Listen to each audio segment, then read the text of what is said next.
오늘 말씀은 요한복음 21장 20절에서 25절 말씀 가지고 너는 나를 따르라 라는 제목으로 말씀의 인사를 나누겠습니다.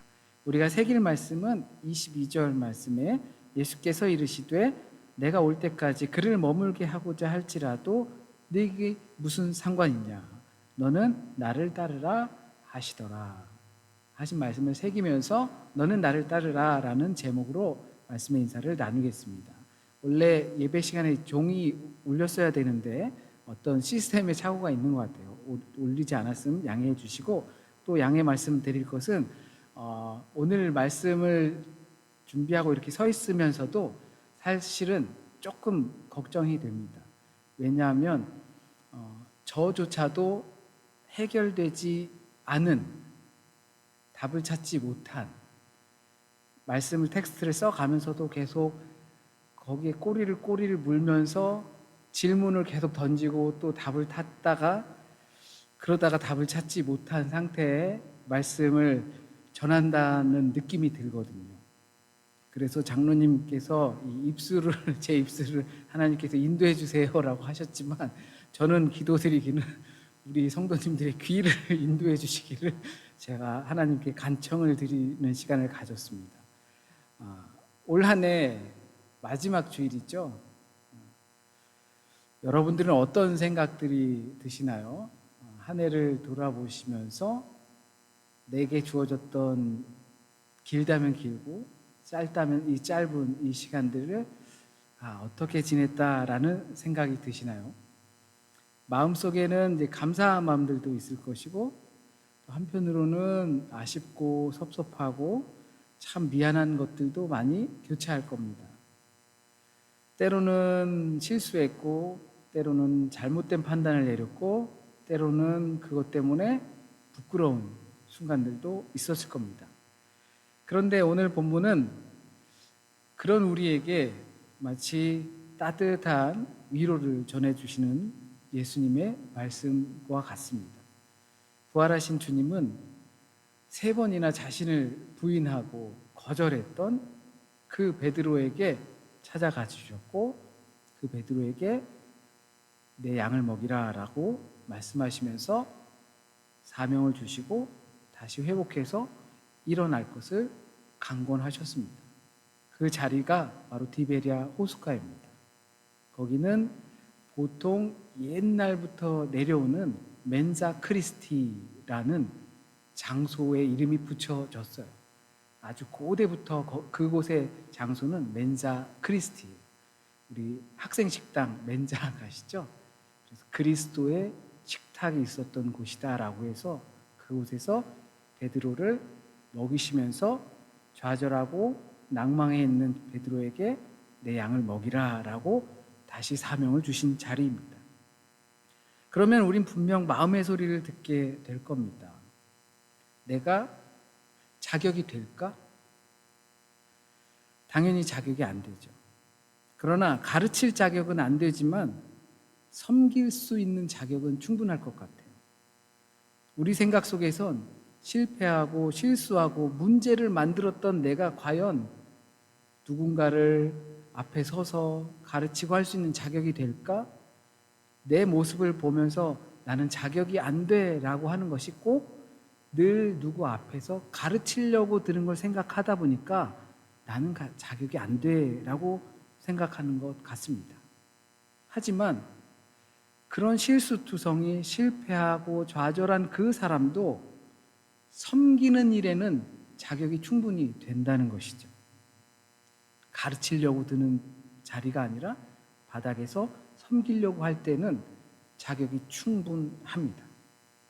그 생각을 가지고 오늘 요한복음 마지막 부분에 이 베드로를 보게 되면 왜 우리가 그런 생각의 잣대를 들이대는지를 조금 알 수 있습니다. 우리 속담에 남의 떡이 커 보인다라고 하죠. 베드로는 방금 주님께 사명의 회복을 받았어요. 그 감격이 있어요. 우리는 본문을 살피진 않았지만 이 사순절 기간에 또 살피려고 하거든요. 살피진 않았지만 우리는 알고 있잖아요. 네가 나를 사랑하느냐? 네, 주님께서 아십니다. 그 과정을 통해서 사명을 주셨고, 아, 나 같은 자도 섬기는 자리에 설 수 있는 거구나라는 것을 회복이 됐음에도 불구하고 그 벅찬 순간에 오늘 본문 말씀이 나오는 거예요. 주님, 얘는 어떻게 될까요? 너는 그동안은 네가 가고 싶은 대로 가고 서고 싶은 대로 서고 하고 싶은 대로 했지만 마지막엔 다른 사람들이 하라는 대로 하고 가라는 대로 가고 그렇게 될 것이다 라는 말을 듣고, 아, 제 앞날이 그렇군요. 그럼 얘는 어떻게 되죠? 예. 주님께서 사랑하시는 예. 이것이 바로 우리의 보편적인 약점이에요. 우리는 내게 주신 은혜에 집중하기보다 타인의 삶과 타인이 이루어놓은 그 성취를 보면서 나는 어느 정도 왔는지 가늠하면서 살아갑니다. 이게 보통 비교하는 거죠. 비교가 항상 나쁜 건 아니죠. 나의 모습과 타인의 모습을 비교하면서 자극도 받고 동기부여도 돼서 더 나은 성장하는 성숙하는 내가 되기 위해서 좋은 도구가 비교예요. 제품을 살 때도 비교해서 가격 대비 어떤 게 더 좋나, 가격 대비 더 어디가 더 좋나, 우린 이렇게 비교를 합니다. 이것이 잘못되면 저 사람은 뭐가 잘나서 저렇게 잘 되는 거야? 내가 저 사람보다 못한 게 뭐라고 난 안 되는 거야. 시기심이 생기고 열등감이 생겨요. 때로는 나보다 못한 사람을 상대로 비교해서 하향 비교하는 거죠. 그래도 내가 저 사람보다는 낫지. 교만하고 우쭐하고 하나님의 은혜를 마치 자기가 노력해서 성취한 것처럼 착각하는 우월감에 빠지게 됩니다. 여기서 가장 먼저 생각하고 바로잡고 가야 할 것이 있습니다. 우리는 제품이 아니라 작품이라는 사실이에요. 말장난 같기도 하지만 제품은 공장에서 계속 찍어내요. 그러다 보니까 웬만한 실수가 나타나지 않은 거면 다 비슷해요. 거의 동일하게 보인단 말이죠. 하지만 우리는 작품이에요. 하나님께서 하나하나 개별성을 갖고 지으셨단 말이에요. 그런데 우리는 다 똑같기를 바라는 마음이 있어요. 너도 나와 같아야 돼. 그게 대부분은 이제 훈계와 가르침으로 나가죠. 왜? 내가 이렇게 해서 이렇게 이뤘으니까, 그러니까 훈계하는 거예요. 그런데 한 해를 돌아보면서 생각해 보면 나는 자격이 안 돼. 왜? 훈계하고 가르치고 싶은 마음이 우리에게 있기 때문에. 나는 잘 살았기 때문에. 그러나 섬길 수 있는 자격은 우리에게 주어진다는 거예요. 곧 우리는 각자 하나님의 작품으로 개별적으로 개성 있게 만들어졌습니다. 물론 하나의 예술 작품도 어떤 건 비싸게 팔려요. 어떤 그림, 박물관에 있었던 그림을 바나나 하나를 그 은색 테이프로 이렇게 붙여놨는데 그게 엄청난 비싸게 팔리는 작품이라고 합니다. 근데 또 괘씸한 사람이 또 그 바나나를 벗겨서 먹었다고 해요. 우린 대부분 비싸게 팔리는 작품이 되고 싶어요. 당연한 거죠. 그 생각이 우리 생각 속에 있어요. 물론 연구하고 노력하면 남들에게 인기 있는 작품이 될 수 있을 거예요. 아, 이리 와봐, 저리 와봐, 같이 하자, 이럴 수 있는 작품이 만들 수 있을 거예요. 하지만 그보다 먼저 돼야 할 것은 작품으로 만드신 그 하나님의 개별성을, 그리고 나만의 가치를 발견할 수 있어야 한다는 거예요. 쉴 새 없이 좌우로 눈을 굴리다가 보면 우리에게 주님께서 말씀하십니다. 그게 너랑 무슨 상관이니? 우리 호기심 갖고 관심 갖고 또 나도 갖고 싶고 왜 나는 없는 거야? 나도 잘 팔리고 싶어, 인기 있고 싶어 막 하다가 그게 도대체 너랑 무슨 상관이니? 왜? 하나님께서 나에게 주신 개별성과 나만의 가치를 발견하지 못했기 때문입니다. 거의 대부분의 부정적 비교는 이거 봤다가 저거 봤다가 그렇게 시선이 왔다 갔다 하면서 우리는 부정적인 효과를 나타냅니다. 뭘 하나 살 때도 딱 기준을 잡고 그것을 기준으로 해서 비교를 쭉 해야 변별력이 생겨요. 아, 이게 다른 것들보다 낫다. 근데 이 기준 저 기준 막 하다 보면 그러면 헷갈리기만 해요. 반면 시선이 하나 딱 고정돼요. 하나님이 아닌 어느 특정한 것을만 보고 그것만 보고 그 기준으로 삼고 가면 우리는 그걸 우상이라고 하는 거예요. 너랑은 상관없잖아 라고 하는 것이 무시하라는 것이 아니라 관심을 끊으라는 것이 아니라 타인을 보고 내 손에 없는 것을 탓하지 말고 내 안을 들여다보면서 거기 계시지 않는 주님을 바라봐야 한다는 겁니다. 그렇지 않고 이리저리 시선을 분산시키다 보면 정작 내가 감당해야 할 오늘 나에게 주어진 십자가를 외면한 채 살아갈 수 있습니다. 내 안에 주님이 계시지 않는 것을 망각한 채 살아갈 수 있어요. 그렇기 때문에 부정적인 비교를 멈추기 위해선 우리의 시선을 고정해야 합니다. 우리의 생각을 고정해야 합니다. 비교하지 말아야지. 타인의 소윤에 관심 갖지 말아야지. 그렇게 부정적인 방향보다는 더 좋은 것, 더 좋은 긍정적인 생각과 방법들을 고정시키고 늘릴 때 우린 다 알죠. 비교해서 나에게 좌절감을 얻을 때가 많다. 그래서 비교하지 말아야지. 의도적으로 생각하다 보면 그 생각이 너무 크게 자리를 잡아요. 그러면 정작 오히려 더 비교에 빠지게 돼요. 그렇기 때문에 더 그것을 줄이려고 부정적으로 방법으로 하는 게 아니라 긍정적인 방법으로 내 생각을 고정하는 겁니다.